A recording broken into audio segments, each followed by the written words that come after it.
कमर में गोली लगने के बाद चंद्रशेखर आजाद घायल हुए और सहारनपुर के अस्पताल में उन्हें भर्ती करवाया गया। फिलहाल चंद्रशेखर ठीक हैं और आज उन्होंने एबीपी न्यूज के रिपोर्टर अभिषेक उपाध्याय से बात करते हुए बीएसपी प्रमुख मायावती की तुलना मां से की। कुछ लोग बात करके आशीर्वाद देते हैं, कुछ लोग बिना बात करे आशीर्वाद देते हैं। आप इस बात को समझो, माँ का प्रेम जो होता है वो नेचुरल होता है, प्राकृतिक होता है, वो दिखता थोड़ा है मगर वो होता है। असल में चंद्रशेखर पर हमले के बाद राहुल गांधी से लेकर अखिलेश यादव तक ने उन्हें फोन किया, हाल चाल जाना, लेकिन बीएसपी प्रमुख ने फोन नहीं किया। इसी को लेकर अभिषेक उपाध्याय ने सवाल पूछा था। जो मुझसे प्यार करते हैं, जैसे जयंत भाई ने मुझे फोन करके मेरे हालचाल पूछे, जैसे अखिलेश भैया ने पूछे, राहुल भैया ने पूछे, सबके फोन आए, सबने पूछा। चंद्रशेखर उस दलित बिरादरी की राजनीति करते हैं जिस पर अब तक बीएसपी प्रमुख मायावती की पकड़ मानी जाती है।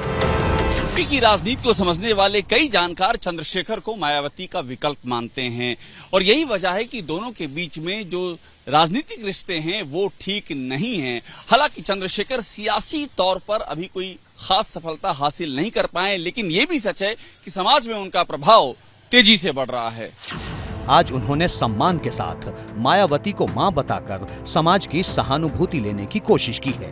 यूपी की राजनीति में मायावती की सियासी ताकत को समझें तो 2012 के विधानसभा चुनाव में 26%, 2014 लोकसभा चुनाव में 20%, 2017 के विधानसभा चुनाव में 22% और 2022 के विधानसभा चुनाव में 13% वोट बहन जी की पार्टी को मिले थे।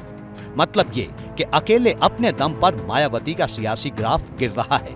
ऐसे में अगर पश्चिमी यूपी में चंद्रशेखर दलितों के नेता बनते हैं तो फिर यूपी का सियासी समीकरण बदल जाएगा।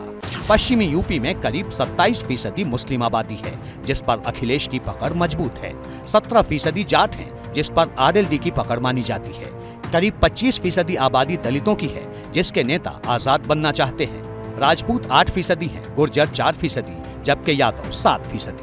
दलितों के नेता होने का ट्रेलर चंद्रशेखर आजाद पिछले साल दिखा चुके हैं। पिछले साल के अंत में खतौली विधानसभा का उपचुनाव हुआ था। उस चुनाव में समाजवादी पार्टी और चंद्रशेखर की आजाद समाज पार्टी ने आरएलडी के मदन भैया को समर्थन दिया था। जयंत चौधरी के साथ खुद चंद्रशेखर प्रचार में उतरे थे।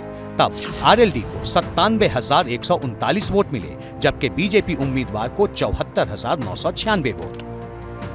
उपचुनाव में इन तीनों के गठजोड़ ने बीजेपी को हरा दिया, जबकि पिछले साल फरवरी में हुए विधानसभा चुनाव में बीजेपी इस सीट पर जीती थी। कहने का मतलब ये कि चंद्रशेखर पश्चिमी यूपी में दलितों के नए नायक बनकर उभर रहे हैं। ऐसे में अगर लोकसभा चुनाव में कांग्रेस, समाजवादी पार्टी, आरएलडी और आजाद समाज पार्टी एक साथ उतरती है तो उलटफेर की बात भी कही जा रही है। हालांकि अभी तक इन दलों का आपस में गठबंधन फाइनल नहीं हुआ है, लेकिन चर्चाएं इस बात की जोर शोर से हैं कि बीजेपी को रोकने के लिए चारों ही दल एक साथ में आ सकते हैं।